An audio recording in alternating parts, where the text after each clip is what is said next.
Bonjour chers amis traders, une petite vidéo pour essayer de casser un problème que nombre d'entre nous avons, moi-même j'ai eu par le passé, qui consiste tout simplement à entrer en position, voir que ça ne va pas dans notre sens, donc sortir de la position en légère perte, voire parfois même en forte perte, et puis évidemment le prix se met à directement repartir dans notre sens.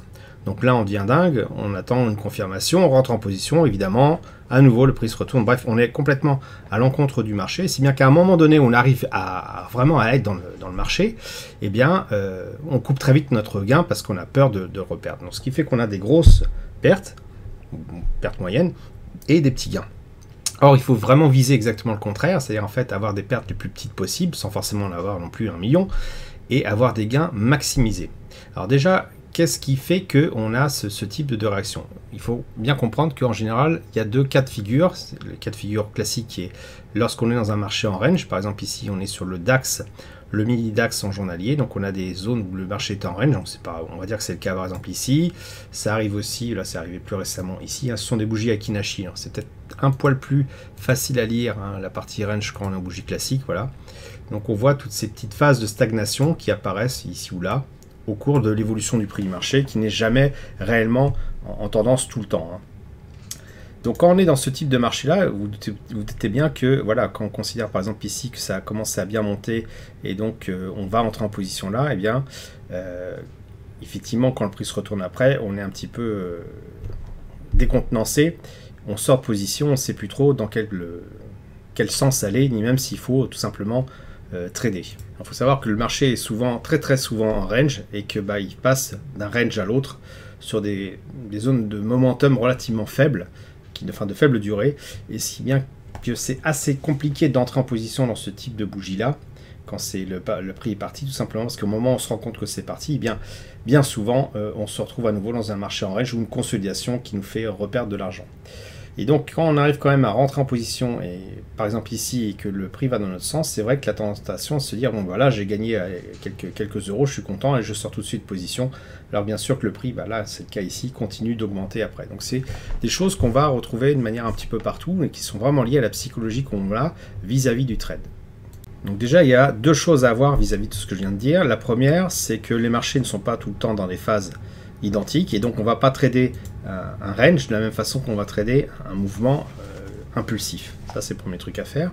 Deuxième chose à faire, c'est effectivement d'arrêter d'envisager tout ce qu'on peut gagner, c'est-à-dire en fait faire du scalping en considérant que voilà, à partir du moment où j'entre en position, je n'admets pas que le prix fasse autre chose que monter. Je n'admets même pas, par exemple, qu'il se mette à osciller. Dès qu'il se met à osciller, je préfère sortir de position. Eh bien non, en fait, la plupart du temps, un marché qui va monter, il va prendre des pauses. Donc là, ici, il est en pause latérale. Il y a des fois où il se met à osciller. Je vais prendre un exemple. Hop, voilà, ici, on a une belle hausse. Et on voit que le prix, il se met à corriger avant de repartir. Ici, il a corrigé de manière un petit peu plus profonde avant de repartir. Et pour autant, la hausse est toujours là. Donc comment faire dans ces cas de figure-là? Il faut déjà changer de paradigme et arrêter d'envisager ce que moi j'appelle du scalping, que je ne recommande pas du tout quand on débute. Le scalping, c'est vraiment prendre une impulsion, parfois même sur une simple bougie, une réaction un petit peu contre-marché. Et ça nécessite de passer par ce qu'on appelle le level 2, l'order flow, pour voir vraiment les forces en présence, que là c'est tout simplement pas possible sur ce type de graphique où il y a juste l'action du prix, c'est pas du tout adapté. Donc pour la plupart d'entre nous qui ne faisons pas de scalping vraiment au quotidien, et moi je le fais pas tout simplement au quotidien parce que ça nécessite d'être tout le temps devant les écrans, et que j'envisage plus le trading comme un outil qui me permet justement de me libérer du travail, c'est-à-dire de me libérer d'être tout le temps devant précisément un écran. Donc le swing trading ou éventuellement l'intraday peuvent être plus adaptés, mais il faut du coup accepter que le prix n'évolue jamais ou très rarement en ligne droite, et donc considérer que on a des moments où on va être en perte latente et pas forcément tout le temps en gain latent. Alors ce qui nous amène au deuxième aspect que je voulais évoquer pour justement la partie trading, c'est savoir quand adapter sa stratégie par rapport au marché, et notamment savoir quand on est en range ou quand on est tout simplement en oscillation, en mouvement. Par exemple ici, on voit que dans cette phase ici, on a, je vais prendre le bon graphique, le bon outil, on a quelque chose qui est relativement en tendance baissière ici, même si, comme je le disais juste avant, il y a des oscillations.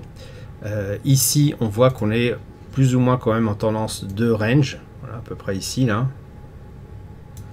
On pourrait même étendre jusque là, hein. Et il y a des cas de figure où on est en tendance haussière, bon c'est le cas plus ou moins depuis ici, hein, depuis quelques jours sur le DAX. Et comment faire pour repérer ça lorsque les bougies se déroulent au fur et à mesure? Je pense que le premier truc à faire, c'est regarder effectivement le RSI. Dans les phases de tendance baissière, on a souvent le RSI qui est en dessous de la zone des 50. Et le stochastique, vraiment quand l'impulsion est forte, le stochastique va avoir tendance du coup à faire plus ou moins la même chose. J'essaie de le remettre à peu près droit. Hop, comme ceci. Pour la tendance haussière, c'est à peu près pareil, hein. Ici, bon, c'est un petit peu moins visible, mais on voit ici qu'on a le RSI au-dessus de la zone des 50, le stochastique qui fait vraiment la même chose.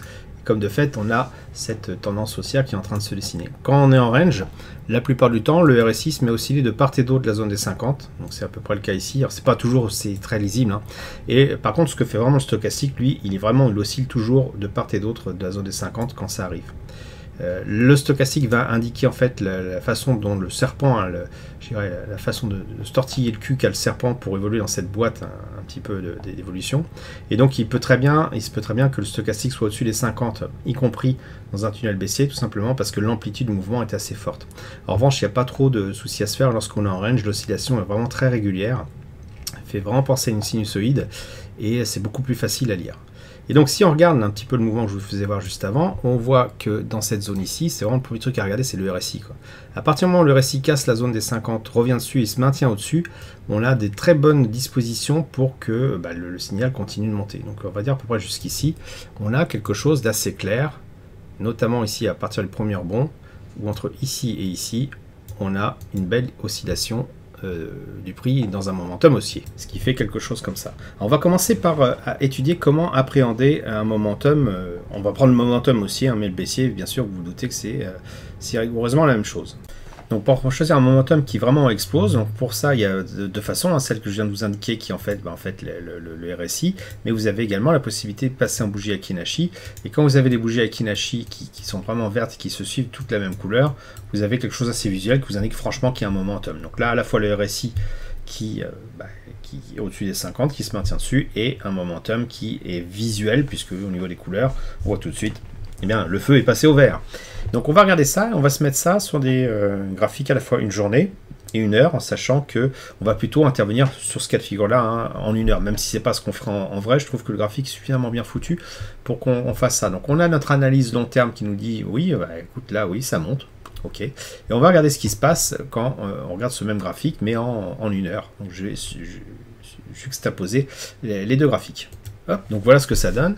Donc je reviens à nouveau sur cette notion de fractal, hein, c'est-à-dire en fait que quand on considère nous ce mouvement-là qui est relativement clair à lire, ce qu'on a tendance à faire nous quand on passe en pratique à l'achat ou à la vente, c'est qu'on prend une position par exemple au pire et on considère que ça, eh bien c'est un mouvement qui va contre nous et on sort de position. Donc on transforme un mouvement, on va dire long terme, sur un mini mouvement court terme qui nous fait perdre de l'argent, puis à force de faire ça plusieurs fois, on vide vraiment notre compte. Donc il faut vraiment envisager le trading sur cette partie long terme, accepter qu'on va perdre de l'argent ou en tout cas être en perte latente de l'argent à un moment donné et choisir correctement ses points d'entrée. Donc on va regarder ça tout de suite. Hop. Et la première chose qu'on regarde, qui est intéressant en tout cas à remarquer, donc je vais agrandir le graphique volontairement, hop, jusqu'à atteindre pratiquement toute la, voilà, pour que ce soit un petit peu plus lisible. On constate sur ce graphique-là, à partir du moment où on est en momentum haussier, donc RSI au-dessus des 50, et puis donc les bougies Akinhachi qui sont assez parlantes, on regarde qu'à partir du moment où on entre en position, quel que soit le moment où on entre en position dans cette hausse-là, en fait, on est gagnant, à partir bien sûr du moment où on est capable de sortir au bon moment. Pour l'instant, il n'y a pas lieu de sortir sur ce graphique, donc je vais mettre au niveau le plus haut. Et quel que soit le moment où j'entre en position, même dans les pires moments, par exemple ici j'achète au plus haut, le prix se retourne contre moi. Si j'ai la sagesse d'attendre justement, et tout simplement parce que je n'ai pas d'invalidation de mon scénario d'entrée, à savoir un RSI qui reste toujours au-dessus de 50, mais qui d'un coup passe en dessous, tant que j'ai ça, quel que soit le niveau où j'achète, même au pire moment, même vraiment au pire moment où là j'achète, ça se met à corriger pendant un moment, eh bien je suis toujours gagnant en sortie. Donc c'est le principe de la bourse, c'est un principe d'investissement. J'achète à un moment donné un titre qui sur le long terme monte toujours. Alors, je pense pas forcément à une action, mais plutôt à des indices. Et je sais que même s'il y a un crack d'action ou autre, ça repartira après. Donc c'est un peu ça l'idée. Et la notion de swing trading, du coup, c'est de faire en sorte, au niveau de la psychologie, d'être capable de rester en position alors qu'on est en perte latente. On voit qu'il y a des fois, ça peut durer quand même un certain nombre de bougies. Et donc, pour faire ça, au niveau exécution, ce qu'il faut arriver à faire, c'est acheter, non pas quand ça monte vraiment dans le sein de ces oscillations-là, parce que voilà, on sait que ça monte, hein, on l'a vu au niveau unité de temps supérieur. Ce qu'on voudrait maintenant, c'est qu'il y ait une pause dans cette montée et qu'on entre en position justement quand ça se baisse, tout simplement parce que les gens qui se mettent à baisser, en mettant nous un ordre limite à un niveau de prix bien particulier, ça va être intéressant pour nous justement de profiter de la baisse des soldes pour à nouveau récupérer la hausse par la suite. Donc pour faire ça, moi ce que j'utilise souvent, c'est, vous m'entendez beaucoup en parler, c'est les points consensuels. Donc ça c'est le profil de volume par prix qui apparaît donc sur le côté gauche du graphique. À chaque fois qu'il y a des pics conséquents, je trace un trait noir, hop, ici. Bon, ici c'est un peu plus faible là, ici. Et quand on a un creux de volume par prix, donc là où on se rapproche du côté gauche du graphique, de l'écran, eh bien je mets un trait, alors je le mets rose, hein, c'est moi qui ai défini ma convention. Qu'est-ce que ça veut dire? En fait, lorsqu'il y a beaucoup de transactions, elles se font, enfin plutôt, le trait noir indique là où il y a le plus de transactions, les traits roses là où il y en a eu très peu. Donc ce qui est intéressant pour moi, quand ce point consensuel là, on est en train de jouer autour, eh bien c'est d'acheter en dessous, tout simplement parce que si le point consensuel est au-dessus, j'achète à un meilleur prix. Et ce que nous, on a quand même la tendance à faire, c'est de faire l'inverse. On attend que le prix monte, qu'il est bien confirmé qu'il monte pour entrer en position, alors que finalement, on s'éloigne du prix consensuel et comme de fait, le prix après redescend dessus pour soit repartir après, soit faire autre chose. Donc on peut intervenir de deux façons. Donc la première chose à faire peut-être, c'est lorsqu'on a quelque chose qui monte comme ça, c'est d'acheter légèrement en dessous du point consensuel local, parce que ça va nous donner une plus forte probabilité qu'on se retrouve au-dessus.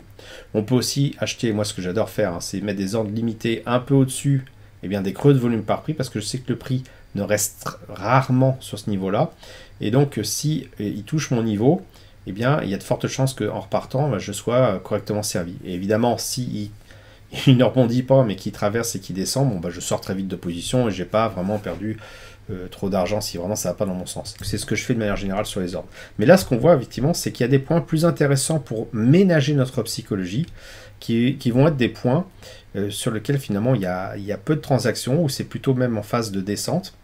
Je vais pas entrer au marché sur ce type d'ordre là, je vais zoomer parce que je me rends compte que là je parle depuis tout à l'heure, mais c'est pas super lisible. Si voilà, je prends une oscillation comme ceci, ici ce sont des bons points d'entrée. Ça n'a pas l'air évident aussi. Là, attention, tu dis n'importe quoi, le prix est en train de se retourner. Eh bien non, en fait, parce que la tendance, justement, dans l'unité de temps supérieure est toujours à la hausse, ça, il n'y a pas de souci. Et pour autant, on a une correction qui rend le prix intéressant. On va se retrouver en dessous de ce point consensuel. On va arriver sur un creux de volume par prix, donc c'est-à-dire là où les gens achètent très peu, ce qu'on appelle, nous, concrètement, en fait, tout simplement un support. Donc on achète aux alentours de ce support-là, petit peu au-dessus, tout simplement parce que lorsque l'ordre va arriver sur ce prix-là, il va être déclenché, et donc s'il ne s'exécute pas pile poil ici, il va s'exécuter lors de la remontée, il ne sera pas trop mal placé. Le point consensuel ici va attirer le prix, et donc on va être très rapidement en gain latent dès le départ. Et je vous assure que c'est quand même beaucoup plus confortable d'acheter un titre à peu près ici, de le garder longtemps parce qu'on reste en gain, et de sortir, par exemple là, plutôt que d'acheter le titre à un moment moins intéressant, comme c'est le cas ici, voilà, acheter ici, et finalement d'être tout le temps en négatif pendant plusieurs heures, et de se retrouver très légèrement, on va dire, en gain positif. Voilà, à partir de ce niveau-là, donc pendant quelques bougies là, évidemment le prix se retourne juste après. Donc ça, c'est vraiment quelque chose qui est important à envisager, c'est de ménager sa psychologie et faire en sorte qu'on soit le plus confortable possible pour justement coller au plan, et surtout arrêter de regarder avec la loupe l'évolution et rester dans cette idée que le prix évolue quand même sur le long terme à la hausse. Alors maintenant, deuxième cas de figure, les ranges. Les ranges, ça arrive quand même la plupart du temps sur les graphiques. Bon, on est dessus justement, ça tombe bien. On est ici sur un range. Alors je vais peut-être prendre un autre niveau plus intéressant, peut-être, où ça va être plus parlant. Ou non, on va prendre celui-là, le tout premier, pour pas surcharger les graphiques. On va prendre ce range-là. Donc on va redescendre, on va arriver sur ce niveau-là. Ça me permet de nettoyer un petit peu tout ce que j'ai écrit. Donc on est sur une tendance pour l'instant qui n'est pas encore haussière. Ouais, C'est vrai que ça, c'est pas génial. Je vais reprendre celui-ci. Celui-ci est plus clair parce qu'ici, on a un RSI qui est au-dessus des 50, donc qui caractérise une hausse. On arrive sur de la latéralisation. Alors, une fois de plus, hein, quand on est en latéralisation, les bougies Aiki-Nashi ne sont pas les bougies idéales pour voilà, faire apparaître les oscillations. C'est pour ça que j'aime bien rajouter les petits points. Les petits points, c'est les cours de clôture des bougies. Quand je mets Aiki-Nashi, ça me permet de voir effectivement que c'est plus facile à lire qu'on est en phase de range. Donc, revenons donc plutôt sur cette zone-là, qui se trouve ici. Je nettoie un petit peu tout ce que j'ai pu écrire par le passé. Voilà, alors ce qu'on a tendance à faire, nous, lorsqu'on est sur ce type de configuration-là, on voit que ça monte bien, on a attendu toutes les confirmations, peut-être un peu trop, et on se met à acheter au moment où c'est le plus haut, c'est-à-dire, voilà, ici. On se met à acheter là. Qu'est-ce qui se passe après? Eh bien, le prix se met à osciller, voilà, il consolide. Donc ici, toute cette phase-là, on s'est mis à acheter, hein. Je rappelle qu'on a acheté à peu près à ce niveau-là. Je vais mettre un trait bleu. Voilà, dans toute cette phase-là, on est mal à l'aise. C'est là qu'en général, on ne va pas tenir notre position et qu'on va tout simplement eh bien, sortir de position et en perte. Peut-être même recommencer de racheter ici parce qu'on pense que ça remonte et pouf, ça redescend. Ben, finalement, vider un petit peu notre portefeuille au moment où enfin ça se met à casser, à breaker et à partir à la hausse. Donc toute cette zone-là, on est inconfortable. Ça veut dire que ce n'est pas l'idéal, le point d'entrée ici. Point d'entrée au niveau, même si j'ai dit que c'était peu importe, puis à partir du moment où c'était aussi, on allait forcément sortir gagnant si on sortait bien. Eh bien, ce qu'il faut, c'est ménager notre psychologie et éviter d'acheter quand c'est le plus haut. On va plutôt chercher des points de correction. Et à nouveau, on se sert du point consensuel, hop, ici, et des creux de volume par prix qui sont relativement intéressants pour nous, ici, ici, et ici. Et donc, à partir du moment où on a breaké le dernier point, on va dire le creux de volume par prix, qu'on arrive sur un point consensuel, donc on se doute qu'il va y avoir une oscillation. Alors, c'est vrai qu'au moment où je dessine le graphique, le point consensuel n'est pas encore tracé, il se trace tout doucement. À partir du moment où je commence à avoir suffisamment de billes pour me dire on arrive sur un point consensuel, je ne vais pas acheter au plus haut du point consensuel, mais je vais acheter dans le creux de volume par prix. Le creux de volume par prix, là au moment où je parle, il est plutôt là. Donc mettre un ordre limite sur ce truc-là est assez intéressant. Là, il sera exécuté. Et à partir du moment où il est exécuté, voilà, on voit qu'il est un petit peu plus enfoncé, donc là je ne suis pas très à l'aise, mais ça ne dure pas et finalement le prix se retrouve au-dessus la plupart du temps jusqu'à la fin de mon trade au moment où je décide de sortir. On est beaucoup plus simple, beaucoup plus, je dirais, pas simple, mais beaucoup plus confortable à acheter un prix qui a bien retracé mais qui reste toujours sur un creux de volume par prix, plutôt que chercher à atteindre effectivement ce qu'on a tous tendance à faire, hein. Des confirmations et d'entrer en position au moment où c'est le pire, parce que effectivement, c'est à ce moment-là, pile, justement, que ça consolide et que on est malmené, qu'on pense qu'on s'est tout simplement planté. Donc voilà vraiment ce que je voulais vous vraiment faire passer comme message. Ne pas commencer à essayer à faire du scalping parce que pour l'instant, je pense qu'on n'a pas, quand on débute en tout cas, on n'a pas le bon mindset pour faire ça. Envisagez plus le mouvement sur du swing trading. Lorsqu'on est dans des mouvements en range, eh bien en fait, guettez sur la tendance de fond qui contient ce range. Par exemple ici on a un range alors qu'on a une tendance de fond haussière. Guetter en fait un retracement plus bas pour acheter à moindre coût, je dirais, et profiter et être plus confortable pour suivre, après se mettre en position de suivre l'évolution du prix. Et puis lorsqu'on est en phase de range, et bien sur ces mouvements là, à nouveau, ne pas chercher à attendre des confirmations pour prendre le train en marche, guetter des retracements de prix sur des creux de volume par prix qui sont toujours très intéressants à prendre. Par exemple ici, creux de volume par prix, mettre un ordre ici de limite sera toujours plus intéressant que d'acheter au plus haut là, puis de se retrouver finalement en position de faiblesse pendant quelques bougies, avant enfin que ça parte dans notre sens. Voilà, j'espère que vous appréciez cette vidéo. Si c'est le cas, merci de laisser un pouce pour m'encourager à continuer. Abonnez-vous à la chaîne YouTube pour ne rater aucune nouvelle publication. Je vous dis merci et à bientôt sur le blog.